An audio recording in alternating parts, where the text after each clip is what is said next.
And I want to shift to the democracy that is at risk here at home, the democracy that is dependent on free and fair elections, the democracy that we must preserve against efforts to degrade and decimate it.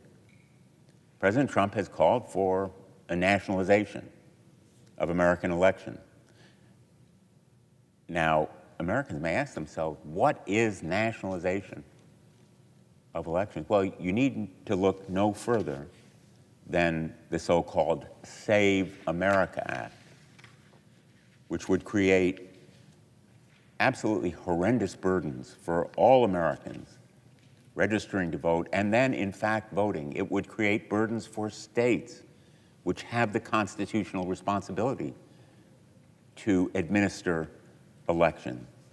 It would require Americans to use their driver's license or other governmental issued IDs alone in registering to vote. Now, I support the requirement that voters identify themselves when they go to vote. It is mandated in Connecticut.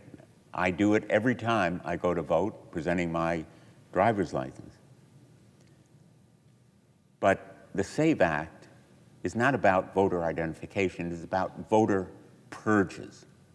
In effect, it would require states to provide information, private information that is not available to the public, to the federal government, which would then purge voter rolls.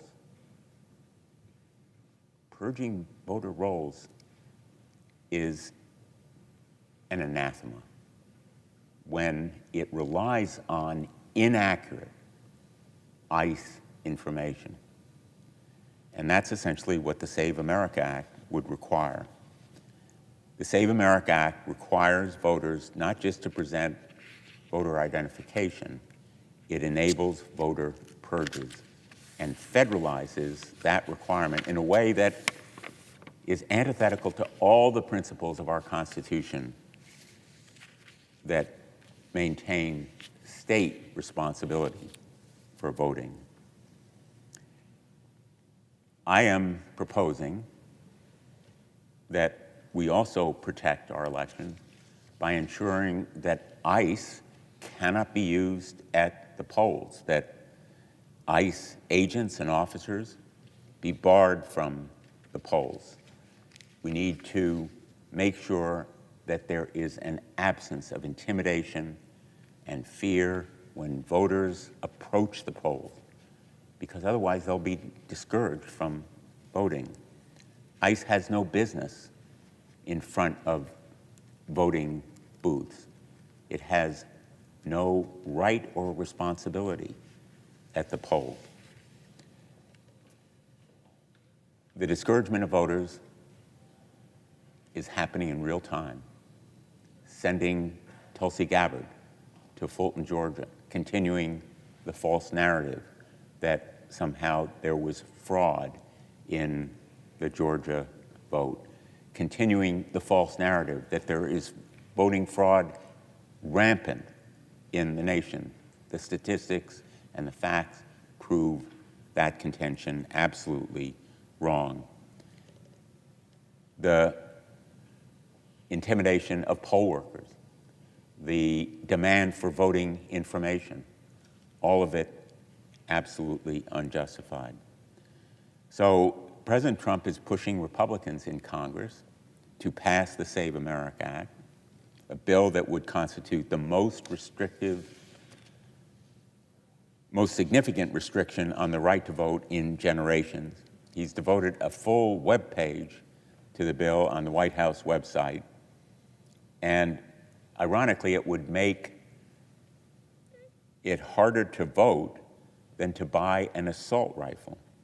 Voting by non-citizens, which is the issue the bill claims to address, is already illegal, and as has been proven time and time again, Voter fraud rarely, if ever, occurs.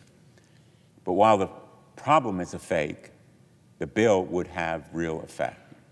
It would make the sacred act of voting exponentially more difficult for all Americans.